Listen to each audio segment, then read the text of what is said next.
नमस्कार. व्यक्ती कुठली असो, ती व्यक्ती गरीब असो का श्रीमंत असो, कर्मचारी कोणताही असो, कर्मचारी आरोग्य विभागात असो, गृह विभागात असो किंवा शिक्षण विभागात असो, प्रत्येक कर्मचाऱ्याला एक मर्यादा असतात. प्रत्येक कर्मचाऱ्याचं एक वैयक्तिक स्वातंत्र्य असते, वैयक्तिक हक्क असते आणि त्यात सुद्धा एक व्यक्तिगत जीवन असते. अशा वेळेस आपण पाहतोय की एका कर्मचाऱ्यावर जेव्हा प्रशासन किंवा जेव्हा शासन आदेशवर आदेश लादत असते त्यावेळेस त्या कर्मचाऱ्याच्या जीवनावर त्याच्या वैयक्तिक स्वातंत्र्यावर सुद्धा गदा येत असते. अशाच प्रकारे आपण पाहतोय की महाराष्ट्रामध्ये सध्या शिक्षण विभाग आणि निवडणूक विभाग या दोघांनी एकत्रित आदेश एका कर्मचाऱ्यासाठी काढले आहेत आणि त्या कर्मचाऱ्यांना प्रश्न पडलेला आहे की आता काय करावं आणि काय करू नये. अशा प्रकारे नेमके ते कर्मचारी कोण आहेत आणि कशा प्रकारचे आदेश निघाले आहेत ते आज आपण पाहतोय. बघा, लक्षात घ्या, यशोज्ञान फाउंडेशनच्या माध्यमातून आम्ही ते पोलीस विभाग असो, त्यानंतर ते तलाठी असो, कोतवाल असो का शिक्षण विभाग असो, प्रत्येकाच्या समस्या, प्रत्येकाचे निवेदन, प्रत्येकाच्या मागण्या या चॅनलच्या माध्यमातून आम्ही शासन दरबारी पोहोचवण्याचा एक प्रयत्न करत असतो. त्यामुळे या यशोज्ञान फाउंडेशनला सर्वप्रथम तुम्ही जॉईन झालेले आहेत, आज सबस्क्राईब करून घ्या. अशाच प्रकारे तुमच्या अनेक मागण्या आम्ही चॅनलच्या माध्यमातून पोहोचवत राहू. बघा, लक्षात घ्या मित्रांनो, शिक्षक मित्रांनो, आजचा विषय आहे महाराष्ट्रातील सर्व शिक्षक पडले विचारात. का बरं विचारात पडले, काय झालं नेमकं? बघा, एकाच वेळी शिक्षण विभाग आणि निवडणूक आयोगाने दिले आदेश. आता निवडणूक आयोगाने का बरं आदेश दिले? कारण की महाराष्ट्रात सध्या विधानसभेच्या निवडणुका घोषित झालेल्या आहेत, फॉर्म भरणं सुरू झाले आहेत आणि ज्या वेळेस निवडणुका घोषित होतात त्यावेळेस सुप्रीम अथॉरिटी ही निवडणूक आयोगाला गेलेली असते आणि निवडणूक आयोगाचा स्वतःचा असा कर्मचारी वर्ग नाही आहेत. मग निवडणूक आयोगाला हे निवडणुकीचे कामं करण्यासाठी पाहिजे त्या विभागाचा कर्मचारी निवडणूक आयोग घेऊ शकतो. मग तो पोलीस विभाग असो, शिक्षण विभाग असो, महसूल विभाग असो, कोणत्याही विभागाच्या कर्मचाऱ्याला कामावर लावण्याचे अधिकार या निवडणूक आयोगाला मिळत असते. इथपर्यंत ठीक आहेत, परंतु झालं कसं, एक व्यक्ती एका वेळेस एकच काम करू शकतो, पण यावेळेस शिक्षकांना एकाच वेळेस दोन काम करण्याचे आदेश आले आहेत. चला बघा, लक्षात घ्या, शिक्षकांसमोर प्रश्न पडला आहे, काय करावे काय करू नये. सर्व शिक्षकांना पडला प्रश्न, शिक्षण सेवकांच्या दिवाळीच्या सुट्ट्या रद्द.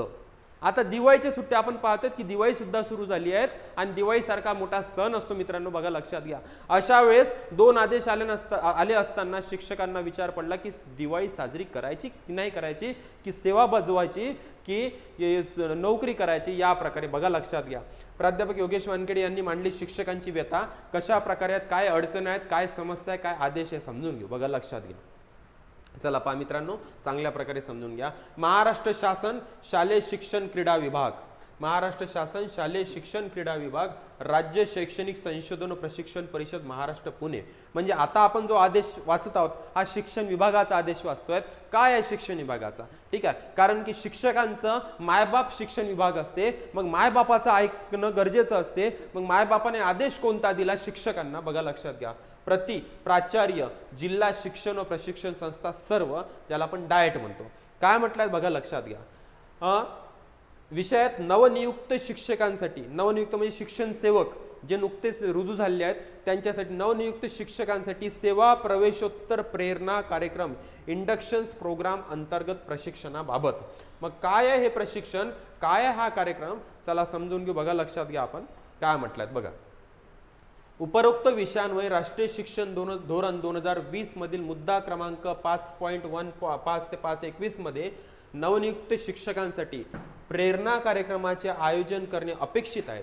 आपल्या जिल्ह्यातील नवनियुक्त शिक्षकांसाठी जिल्हा स्तरावर 7 दिवस म्हणजेच 50 तासांचे प्रशिक्षण दिवाळीच्या सुट्टीच्या कालावधीत 4/11/2014 ते 10/11/2014. चल कॅलेंडर बघू दे. बघा, लक्षात घ्या, कॅलेंडर नुसार जर आपण पाहतो म्हटलं मित्रांनो, आजची तारीख आहे 28, आजपासून दिवाळी सुरू झाली आहे.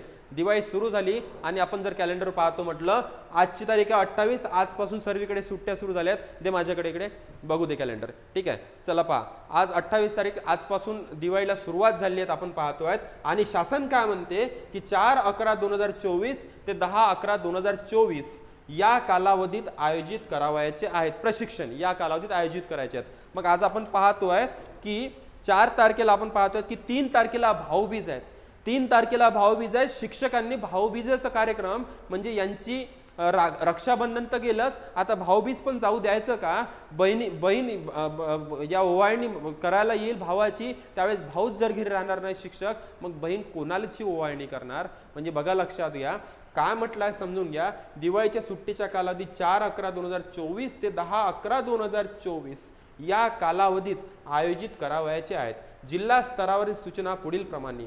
इयत्ता 1ली ते 8वी व इयत्ता 9वी ते 12वी साठी नवनियुक्त शिक्षकांचे 7 दिवसांचे प्रशिक्षण सोबत दिलेले वेळापत्रक व प्रशिक्षण घटक संचाप्रमाणे आयोजित करण्यात यावे.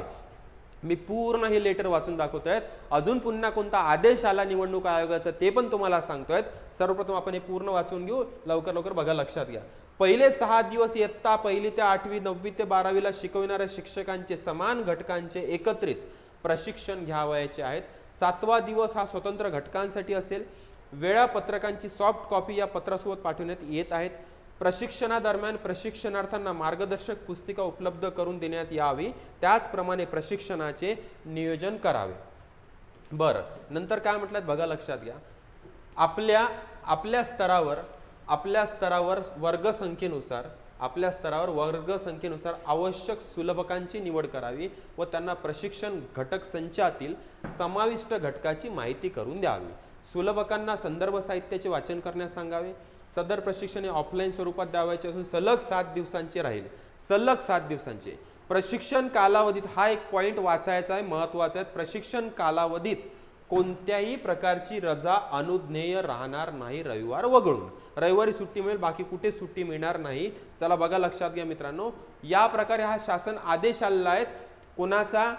कोणाचा आला आहे? शिक्षण विभागाचा. मग आता शिक्षण विभागाने हा शासन आदेश दिला की सर्व शिक्षकांना ट्रेनिंग देण्यात यावं. 4 तारखेपासून ट्रेनिंग सुरू होणार. दिवाळी पण मदत आली आहे, म्हणजे दिवाळीच्या सुट्ट्या सुद्धा शिक्षकांच्या कुठे जाणार? तर ट्रेनिंग करण्यात जाणार. चालेल, ठीक आहे, ओके. बरं, एक काम शिक्षक करूनही घेईल, ठीक आहे, कारण की शिक्षकांची जबाबदारी आहे म्हणून समजून पण घेईल, कारण सर्वात समजदार घटक हा आजच्या याच्यात शिक्षक समजला जातो. बरं, शिक्षक समजून घेईल, एक काम करेल, ठीक आहे. मग आता काय म्हटलं बघा, दुसरं काम त्याच्यावर कोणतं लादण्यात आलं? Election commission of India. महाराष्ट्रात इलेक्शन आहेत, विधानसभेच्या निवडणुका लागल्यात आणि विधानसभेच्या निवडणुकीकरिता मी तुम्हाला सांगितलं इलेक्शन कमिशनकडे स्वतःचा कर्मचारी वर्ग नाही. अशा वेळेस ते वेगवेगळ्या विभागातले कर्मचारी वापरतात. अशाच वेळेस या निवडणुकीसाठी शिक्षकांना सुद्धा वापरण्यासाठी त्यांनी आदेश दिले आहेत. बघा, लक्षात घ्या, त्यांना ड्युटी लावायची आहेत. मग काय म्हटल्यात? आणि अशा वेळेस त्यांना कुठल्या शिक्षकांना BLO ची ड्युटी दिली आहेत, कुठल्या शिक्षकाला त्या ठिकाणी कुठल्या तरी सर्वेचा आदेश दिला आहेत, असे वेगवेगळे कामं दिले आहेत. मग BLOचं आत्ताच नुकतंच एक ट्रेनिंग होऊन गेलं शिक्षकांचं, इलेक्शन कमिशनचं, ठीक आहे. आतापर्यंत ट्रेनिंग केलं, सर्व गोष्टी ठीक आहेत. आता मध्ये एकच काम होतं, पण आता 4 तारखेपासून ट्रेनिंग पण आलंय शिक्षण विभागाचं आणि तिथूनच निवडणूक आयोगाचं काम पण आहे. दोन्ही आदेश एकत्र आले आहेत. मग यांना प्रश्न पडला की हे करावं ती कितीही करावं. असं म्हणतात ना की बाप भीक मागू देत नाही आणि माय जेव घालत नाही, असं यांचं विचार आला त्यांना की काय करावं. बघा, लक्षात घ्या. मग अशा वेळेस सर्व शिक्षकांनी त्या जिल्ह्यातल्या जिल्हाधिकाऱ्यांसाठी, कारण ते निवडणूक अधिकारी असतात, एक विनंती अर्ज केल्यात. विनंती अर्जाची एक प्रत माझ्या हाती लागलेली आहे.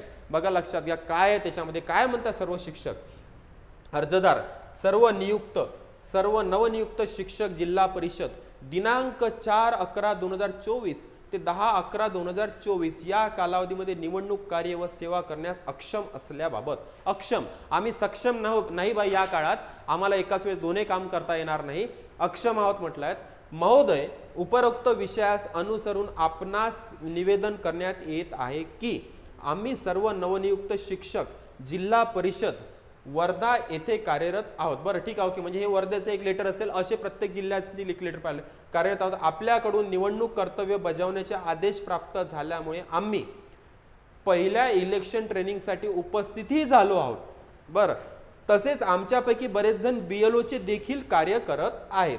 BLO ज्याला आपण बूथ लेवल ऑफिसर म्हणतो, ठीक आहे, ओके, त्याचं पण ते काम करत आहेत म्हणते. आणि याच्या आधी पण एक ट्रेनिंग झालं, उपस्थित झालं, इथपर्यंत ठीक आहे. पण आता काय म्हटलं बघा, राज्य शैक्षणिक संशोधन व प्रशिक्षण परिषद पुणे म्हणजे MSCERT यांनी आदेशित केले आहे की दिनांक 4/11/2024 ते 10/11/2024 या कालावधीत नवनियुक्त शिक्षकांसाठी सेवा प्रवेशोत्तर प्रेरणा कार्यक्रम म्हणजेच इंडक्शन प्रोग्राम अंतर्गत प्रशिक्षण दिले जाणार आहेत.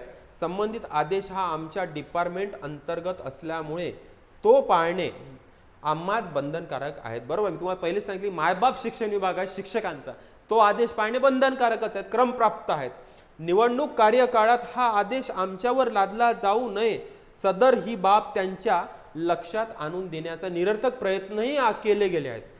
म्हणजेच आम्ही शिक्षण विभागाला सांगितलं की सध्या आमच्याकडे BLOचं काम आहेत, आमच्याकडे इलेक्शन कमिशनचे ड्युट्या लागलेल्या आहेत, त्यामुळे एकाच वेळेस दोन्ही काम करू शकत नाही, सदर काम करण्यास आम्ही अक्षम नाही आहोत आणि हे जे ट्रेनिंग आहे नंतर घेता येऊ शकते, पण इलेक्शन नंतर घेता येऊ शकत नाही कारण ते डिक्लेअर झालेलं आहे. तसे प्रयत्नही केले म्हणते, पण ते निरर्थक ठरले असं त्यांचं म्हणणं आहे, कारण त्याच्यावर काहीच त्यांना प्रतिसाद सकारात्मक मिळालेला नाही. एकच व्यक्ती एकाच वेळी वेगवेगळी दोन कार्य वेगवेगळ्या ठिकाणी करू शकत नाही. बरोबर आहे, म्हणजेच इलेक्शन कमिशनचं काम लागलं आहे वेगळ्या ठिकाणी आणि ट्रेनिंग आहे ते वेगळ्या ठिकाणी. मग एकच व्यक्ती एकच शरीर घेऊन दोन वेगवेगळ्या ठिकाणी दोन वेगळ्या कामासाठी उपस्थित राहणं हे कुठलंच म्हणजे नैसर्गिकरित्या शक्यच नाही आहेत. आणि नैसर्गिकरित्या शक्य नसताना मग हे अनैसर्गिक आदेश शिक्षण विभागाने दिले कसे, कशाचा विचार करून दिले, हा सुद्धा एक गंभीर प्रश्न आहे. अशा वेळेस माझे इलेक्शन कमिशनला सुद्धा एक या यशोधन फाउंडेशनच्या माध्यमातून विनंती आहे, तसेच शिक्षण विभागाला सुद्धा विनंती आहे की या सर्व शिक्षकांची ही जी द्विधा मनस्थिती झाली, डायलोमा अवस्था झाल्या आहेत, यांच्यावर कुठेतरी तोडगा काढावा आणि त्यांना व्यवस्थित एक काम कुठलं तरी चांगल्या प्रकारे करू द्यावं. अशी समाजाकडून ओरड होत असते की शिक्षक शिकवत नाही. अरे शिक्षक शिकवणार कसं, कारण शिक्षकाला शिकवण्याचं काम कमी आणि बाकीचंच काम जास्त दिलं जाते. अशा शिक्षणदानाचं काम कमी करतो कारण त्याचा वेळच कमी राहतो, बाकीच्या कामात तो गुंतलेला असतो. म्हणजे याचाही विचार सारासार विचार शिक्षण विभागाने करावा. चला ठीक आहे, एकच व्यक्ती एकाच वेळी वेगवेगळी दोन कार्य वेगवेगळ्या ठिकाणी करू शकत नाही, म्हणून सदर बाबीचे गांभीर्य लक्षात घेऊन एकतर आपण आम्हाला निवडणूक कर्तव्यामधून मुक्त करावे किंवा संबंधित शैक्षणिक प्रशिक्षण स्थगित करण्याच्या संदर्भात कार्यवाही करावी. बिलकुल इलेक्शन कमिशन करू शकते, कारण इलेक्शन कमिशन सुप्रीम आहेत, ते शिक्षण विभागाला आदेश देऊ शकते की सध्या तुमचं ट्रेनिंग सध्या होल्ड करा, थांबवून द्या आणि ते पोस्टपोन करा, एक्सटेंड करा, नंतर घेता येईल. अशा प्रकारे त्यांनी निवेदन दिले सर्व शिक्षकांनी. आणि आमचं सुद्धा यशोधन फाउंडेशनच्या माध्यमातून संबंधित विभागाला सुद्धा आमची विनंती आहे की या निवेदनावर कुठेतरी सकारात्मक विचार करावा आणि शिक्षकांना या द्विधा मनस्थितीतून सोडवावे. चला धन्यवाद. या यशोधन फाउंडेशनला जोडल्याबद्दल तसं सर्वांनी सबस्क्राईब करून घ्या चॅनल. आम्ही अशाच तुमच्या मागण्या, अशाच तुमच्या समस्या शासन दरबारी किंवा संबंधित विभागापर्यंत पोहोचत राहू. चला भेटूया लवकरच. जय हिंद, जय महाराष्ट्र.